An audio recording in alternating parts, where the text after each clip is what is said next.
going to talk to you about knowing your rights. We think we know our rights, but do we really know our rights? So why are we here? We are here because knowledge is power. If we don't know our rights, how can we express our rights? When we are stopped, if we don't know what to do when we are stopped, how can we say this isn't right, this is wrong? We can't go about our daily life without doing what we are supposed to do, without knowing what we're supposed to do if we don't know what our rights are. So today I'm going to take you on a journey about knowing your rights, expressing your rights when you're supposed to express your rights, and just knowing what to do when you are presented with different opportunities to know your rights. So I want you to be able to express how to learn your rights, to question when you should be using your rights, and to empower you to learn more about your rights. By the end of this presentation, that's what I want to help you learn more about. To learn your rights, question what we already know, and to empower you to seek more knowledge about your rights. So a little bit of background about me. I have a bachelor's in criminal justice. I have a master's degree in management with a specialization in law enforcement management. I have a master's of criminal justice, a master's of philosophy, I should say, in criminal justice, and of course, a doctorate in criminal justice. And I am third generation law enforcement. So my grandmother started the tradition, I always call it the family business, of criminal justice. She started at the sheriff's department. Then it went on to my uncle, who was a sheriff. He retired now. And then it went on to my auntie. She was a deputy sheriff. She's still there. And then it went on to my father. He retired as a deputy sheriff. And then it skipped over to me, and I was a deputy sheriff for 11 and a half years. Everybody thought I was going to carry the torch all the way down to retirement, and I was like, yeah, this is not something that I want to do. I wanted to do more. I did not want to just be there in that light. I always felt like I could do more, especially with the education that I had. I was like, I need to spread my wings and not just be in this realm of the deputy sheriff life. I always thought that I could do more and not just be in that. Not saying I didn't want to follow in their footsteps, but I felt like I couldn't reach my pinnacle at being at the sheriff's department. So that led me to exploring more. I took everything that I learned at the sheriff's department, because at the sheriff's department is where I learned about body-worn cameras. I took everything that I learned there, and I took that knowledge, went over to the Metro Police Department, where I am currently an employee, and I prospered there. And then I took that doctorate degree and started my own consulting firm, Dr. Jennifer Matthews Consulting, where all I do is help people in need, help attorneys. I help civilians who need video. It could be closed circuit camera video. It could be body-worn camera video.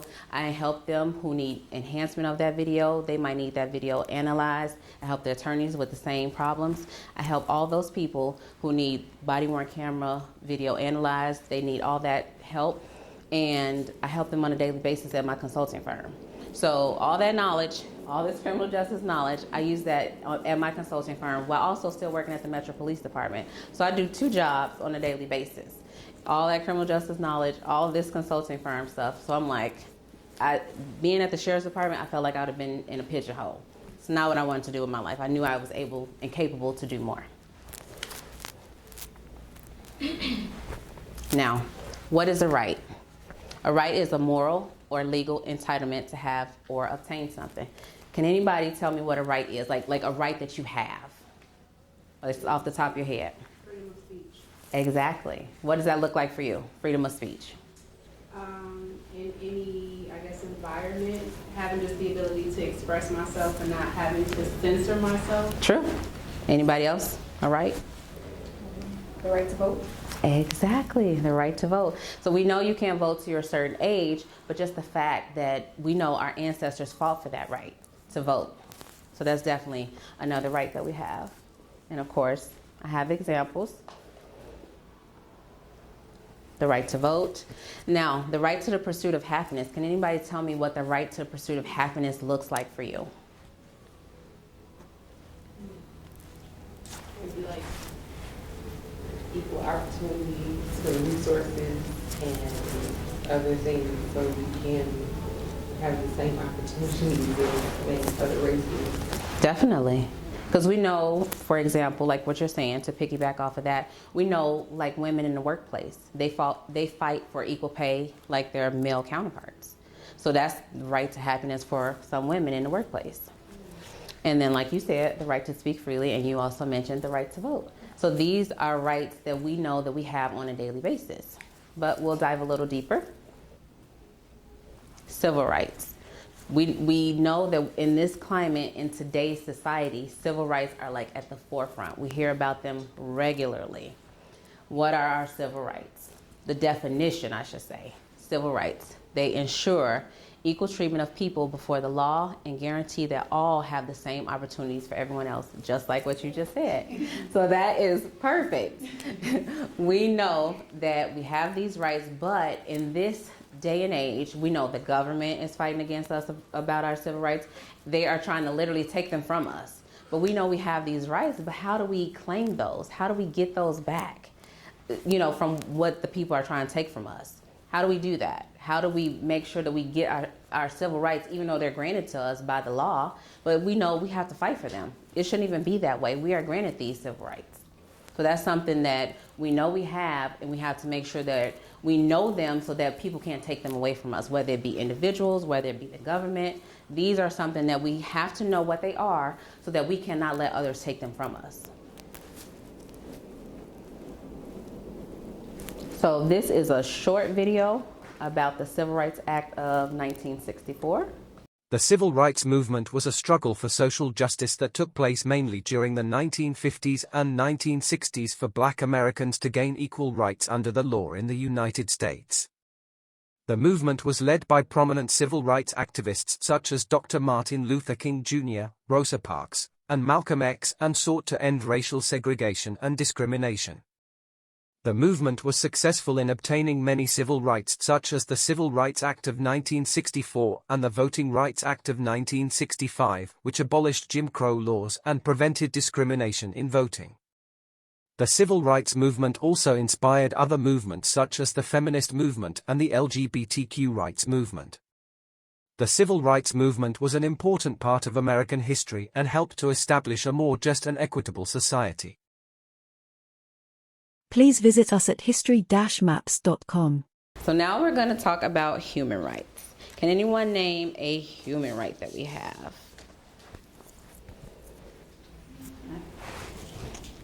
See, this is why we're having this discussion, right? I'm like, this is exactly why we're having this discussion. Our human rights are our fundamental rights that are inherent to all human beings. Regardless of race, color, ethnicity, gender. So all of those types of rights, those are our human rights. So now can we name a human right? Education. Exactly. Those are one of our basic human rights. So regardless, just like healthcare? Exactly. Okay. So just being born, you have a human right. You have that right to be born. You have that right. So that's why we are here, to learn just our human rights, just everything. So not knowing what our human rights are, somebody can violate us by not knowing that. This is why we are here, to learn what we can do, what we should know, what we shouldn't know, how people can violate us, how they are taking advantage of us because we just simply don't know. So I have a short video about that, about what we know and what we don't know.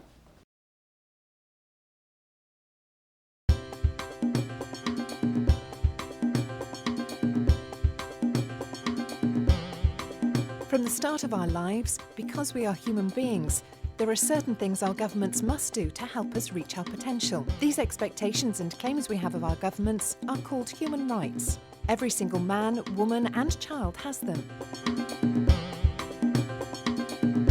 Rights call on governments to respect, avoid putting limits on some things that a person can do. Protect, safeguard a person from abuse. Fulfill, to provide basic conditions to enable a person to achieve their potential. The most basic minimum human rights standards have been discussed and written down by countries. Countries have agreed to follow them. These have become international law. An example where human rights can be found at home is in the Constitution. Promoting respect for basic rights is one of the main purposes of the United Nations. This is achieved through activities of United Nations organisations around the world.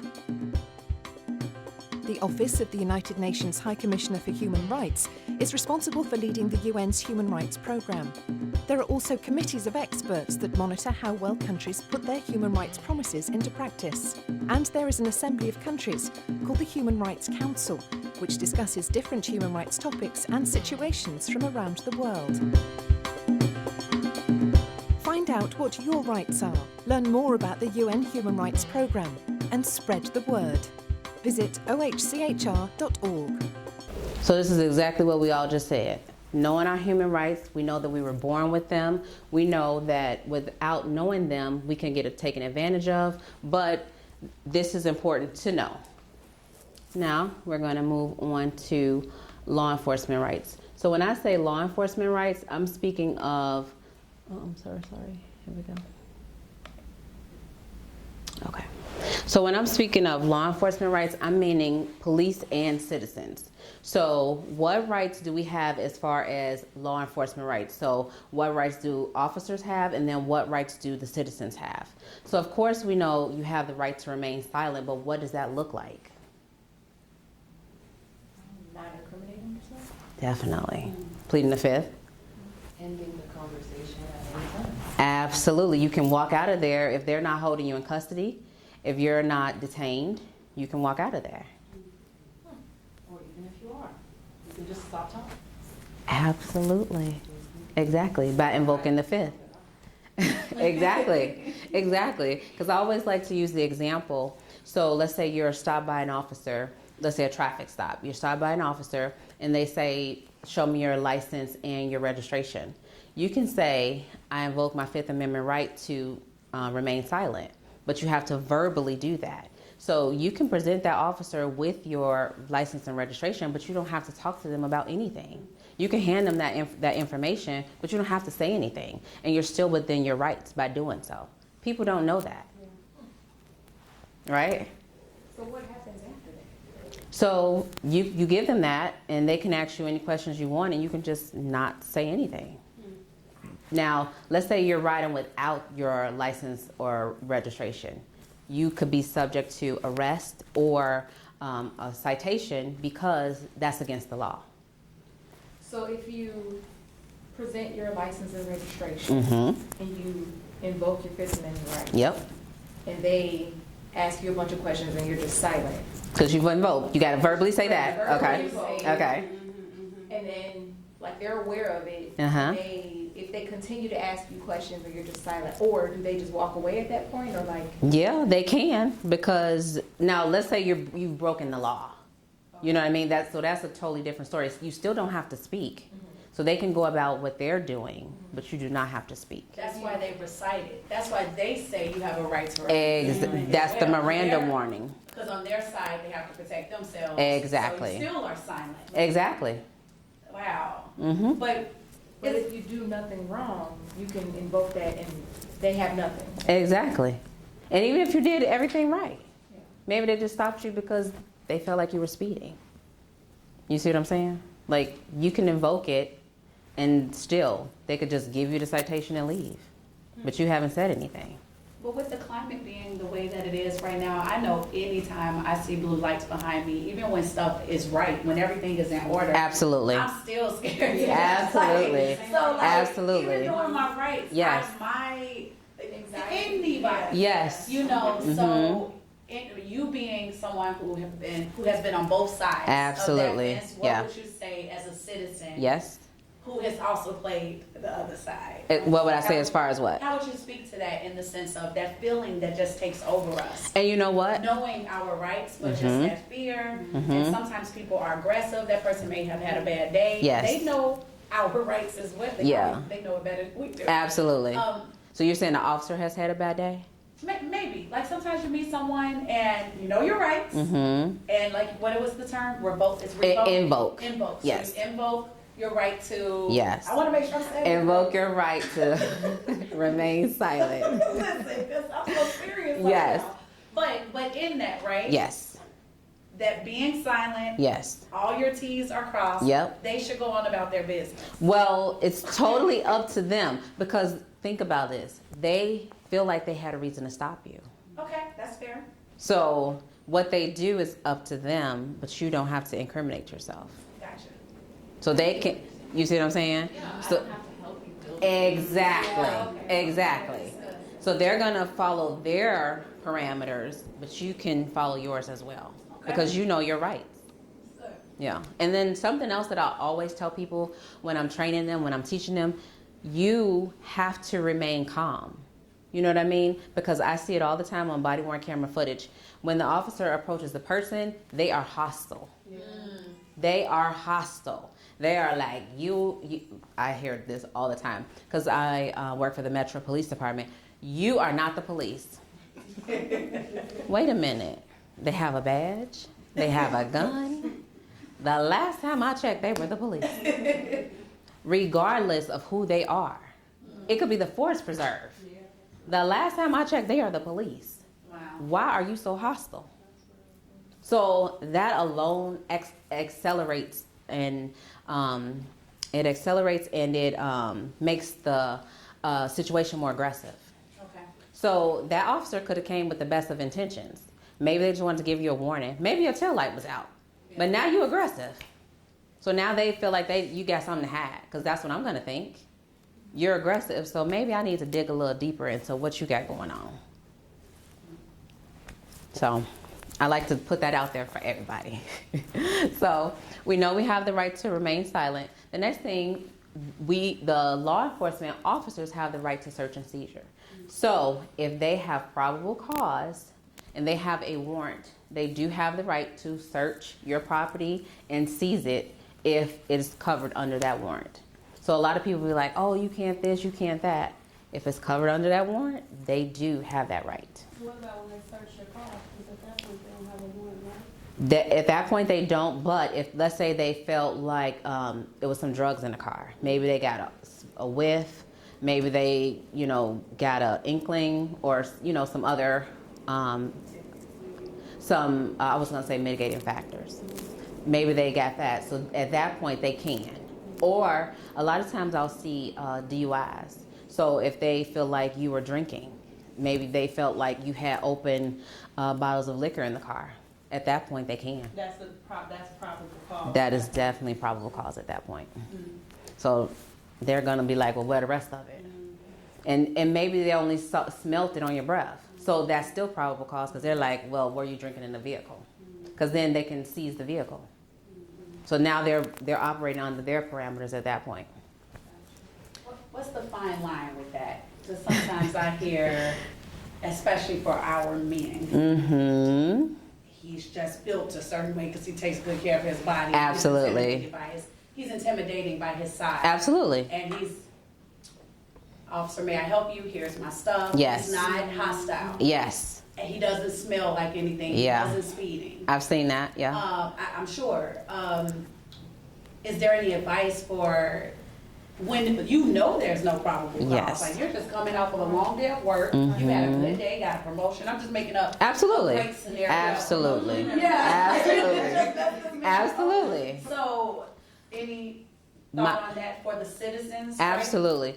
My advice would be to remain calm and follow the officer's commands. Okay. Follow their demands. Do what they're asking in that moment. And I would just say remember it, because you can't write it down. Because, it's always document. In that moment, you can't write down anything. So just remember as much as you can. If you feel like that officer did not act accordingly, then you can file a complaint. You can file a lawsuit if that's what you choose to do. But just do what they're asking in that moment. Because I always say that because you can live to tell about it. Yeah, that's real.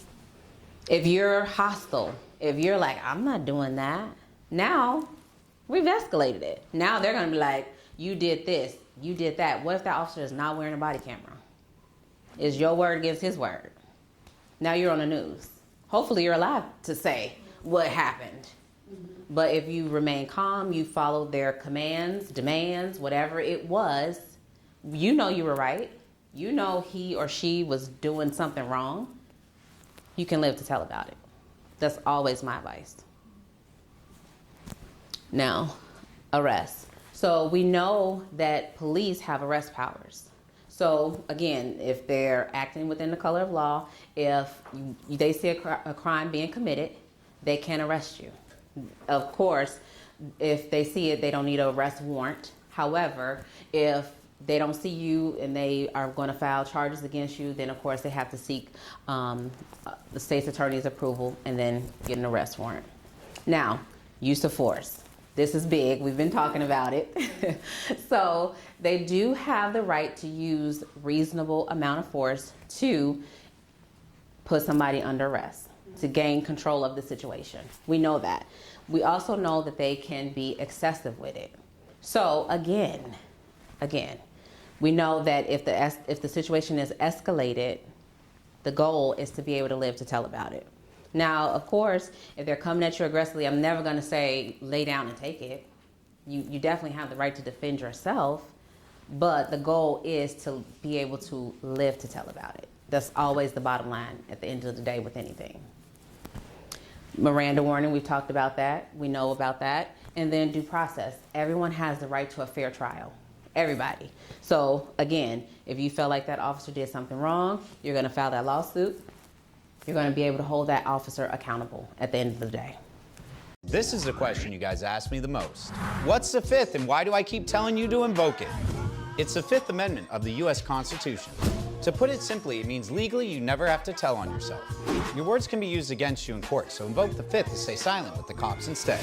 And you do have to invoke it to use it. So to stay protected, say something along the lines of, I invoke the Fifth. Then stop talking until you speak with a lawyer. Especially if you're innocent. Don't let the cops and courts use your words to pin you for a crime you didn't commit. It happens more than you think. Keep asking legal questions in the comments. Everything we just said. Everything we just said. And that's from a lawyer. Everything we just said. Now, educational rights. One of my favorites. Here we go. Who has the right to education? So, everybody in here has kids or knows someone who has kids. So, those kids have the right to be educated. How will those kids get educated? So it's up to the government to provide free education at the elementary school level and then up to high school level, and then provide higher learning education up to a reasonable amount of money based on merit. So that is the basics as far as education goes. So we know what happens if people are educated. They get better jobs, they contribute to society, they stay out of jail, they are not robbing, they are not killing, they contribute to the economic value, these types of things. So this is why we want people to be educated. It's the basics. Again, and a human right, like you said, Christina. This is why we need people to be educated. Right now, there are 58 million children who are not enrolled in school. Getting an education can not only elongate your life, it can help you live a fulfilling life. Education allows you access to getting a job, lowers the rates of STDs, and simply helps you think. Being able to create and develop new ideas is the entire reason our world is able to advance, and yet millions of children with great ideas are being denied an access to education. It changes lives by helping children develop the skills necessary to stay away from the streets while opening a door to a world they never could have believed was possible. Around the world, more than 58 million children are not allowed or can't attend school today. Girls are less likely to attend school than boys because girls are at a higher risk of being attacked when going to school, and families have a harder time affording their uniforms. But around the world, the major reasons why kids don't attend school is because they live in an area with political and economical instabilities or are dealing with income poverty. In some countries, children are actually put in danger if they try to attend school. A total of 258,115 kids are kidnapped a year for trying to attend school. Article 26 says that everyone has the right to an education, so let's put that into action. We need to help children get an education. The UN Secretary General has created a global initiative that intends to increase the outreach and engagement on global citizenship education and to focus on learning and teaching for sustainable development. Many other organizations are working hard to give access to quality education for every child around the world. One group, Room to Read, has benefited 9.7 million children through just their programs alone. They created change by building schools that are free and have good teachers, supplies, and adequate facilities. Everyone deserves an equal education and to have access to it with no discrimination. And the first step to making this happen is to spread awareness. Now, what happens when people are uninformed about their rights? We've been talking about this through the whole time. Everything goes like Exactly. You said what? I said incriminating themselves. Yeah. And my favorite to talk about is, because I love a good crime show, okay? What happens on those crime shows? They tell on themselves and then they spend the rest of their life in jail. And guess what else they do? They tell on their friend and they spend the rest of their life in jail. Okay? Like, what did they have to do? Be quiet. And then I've been seeing too, some people know their rights and then they don't tell. And guess what? They're around here walking around and they kill us. No, they right. You know what I'm saying? That's it. That is it. Yes. Exactly. That's exactly the problem. We have to inform people about their rights. It is so important. They get taken advantage of. Like, I watched something recently about Dennis Rodman. He let an accountant be in charge of his money, and she took it all. She had the right to sign his check. A power of attorney. So she could sign things without him ever knowing. She opened up 85 different bank accounts in his name. I said the same thing. How was that not caught by the banks? Like, It was not caught. She took everything. she knew the law. She knew what She had a power of attorney. He gave her permission. He gave her permission. So she knew the financial law. Exactly. He was not educated. He trusted her completely. He didn't question her, nothing. His lights got turned off, and he still didn't question her. Yes, he was sitting in the dark, no cable. Literally. He's sitting in darkness. He live in a mansion, ain't got a light in the house. That is so sad. Yes, this is what happens when we are uninformed. So he can't do anything about it. He can't sue her. He can, Oh. yeah, and she's in jail now. Actually, okay. she's in jail now. But she took all of that. I'm sorry. No. Millions. He was left penniless. Yeah, he was literally left penniless, and he had to like rebuild that money. He literally had to start from scratch. He was like, I've been poor before. I can rebuild it. But that's not the point. She literally stole like $40 million from him, right? Udemy, something like that. Yeah, she took it all. Yeah. To be rich. So she was living his life. Exactly. She was living his life. So she going on vacations, and she riding in the fancy cars. I believe she was white. No, she looked kind of blackish. I think she was mixed. I haven't seen a video again. Yeah. She looked kind of mixed to me. It really was. You couldn't tell. You couldn't tell. But this is what happens when we don't know our rights. He trusted her. She took advantage, and he just, yeah. So this is what I'm saying. We have to educate people to know their rights, to not trust people implicitly, to know, to question, to empower them to say, hey, this isn't right. I need to know more. Show me the books. Because she was even doctoring bank statements for him, too. So you got to know. You got to know what you're looking at, what to look for, this type of stuff. So you do not get taken advantage of. So, today, did you learn anything? We got a lot to learn. Moving forward, what will you question? Now, are you empowered to seek more knowledge? Yes, absolutely. That was the goal of this entire presentation. Thank you.